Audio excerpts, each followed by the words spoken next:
নমস্কার, রানুজ গ্রিনারিতে আপনাদের সকলকে স্বাগত। আজকে আমরা আলোচনা করব জেড প্ল্যান্টের বনসাই তৈরি করব কিভাবে। এর সাথে এর যত্ন ও পরিচর্যা বিষয়েও আলোচনা করব। প্রথমে বলে রাখা ভালো, জেড প্ল্যান্টের বনসাই তৈরি করার আগে আমাদের কয়েকটি গাছ আগে জেড প্ল্যান্টের তৈরি করা প্রয়োজন। কারণ কয়েকটি সুস্থ সবল লম্বা ধরনের গাছ একসঙ্গে করেই তবে আমরা একটা স্ট্রাকচার বানাতে পারবো। আর জেড প্ল্যান্ট এমনই গাছ, আপনি যে কোনো ধরনের স্ট্রাকচার তৈরি করার ইচ্ছে প্রকাশ করুন, আপনি কিন্তু তৈরি করতে পারবেন। যে টবে দেখুন, এগুলো আমি তৈরি করে রেখেছি। আমার এই যে বনসাইটির আমি কাটিং করছি, এটি কিন্তু আমার গত বছরের বর্ষায় অনেকগুলো ওইরকম বড় বড় গাছকে একসঙ্গে করে আমি এই স্ট্রাকচার তৈরি করেছিলাম। যে কোনো বনসাই তৈরি করতে অনেকটাই সময় লাগে এবং ধৈর্যের প্রয়োজন হয়। এই জন্য আমি আগেই বলছি, প্রথমে আপনারা গাছগুলো তৈরি করুন, ভালো লম্বা মতো গাছ হওয়ার পর তারপরে সেটিকে একটি স্ট্রাকচার দেওয়ার কথা ভাববেন। নয়তো আপনি যে স্ট্রাকচারটি দিতে যাবেন সেটি পরিপূর্ণভাবে লম্বা এবং গাছের অভাবে আপনি কমপ্লিট করতে পারবেন না। তাই আগে বড় বড় ঝোপালো গাছ তৈরি করুন, তারপর বনসাই তৈরি করার কথা ভাবুন।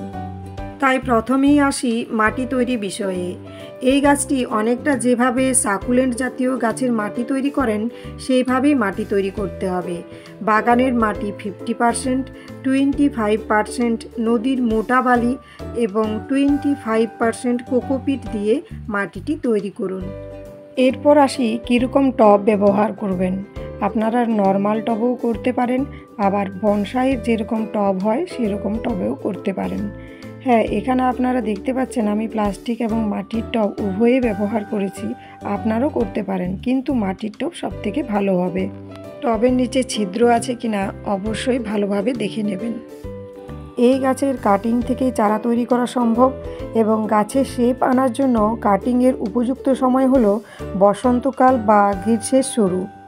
এই গাছে মাসে একবার লিকুইড সার প্রয়োগ করা যেতে পারে, কিন্তু বর্ষাকাল এবং গ্রীষ্মকালে নয়। আমরা সাকুলেন্ট জাতীয় গাছে যেসব লিকুইড সার ব্যবহার করি সেগুলিই ব্যবহার করতে পারি, যেমন অ্যালোভেরা জেল লিকুইড ফার্টিলাইজার, চায়ের পাতার লিকারের যে ফার্টিলাইজার লিকুইড, ডাল ধোয়া জল, চাল ধোয়া জল, এই সব লিকুইড সার আমরা ব্যবহার করতে পারি। অ্যালোভেরা পাতার জেল থেকে তৈরি করা লিকুইড সারের ভিডিও আমার চ্যানেলেই আছে।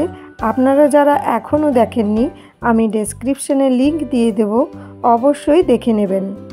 এবং বাজারজাত লিকুইড সারগুলির নাম আমি ডেসক্রিপশনে দিয়ে দেব, আপনারা দেখে নেবেন। একটি গাছ সম্পর্কে অনেক কিছুই বলার থাকে। এই স্বল্প সময়ের ভিডিওতে সব কিছু বলা সম্ভব হয় না, তাই আমি ডেসক্রিপশনে সব কিছু লিখে দিই, আপনারা অবশ্যই পড়ে নেবেন। ভিডিওটি কেমন লাগলো অবশ্যই কমেন্টে জানাবেন। আজ তাহলে এখন আসি, বাই বাই।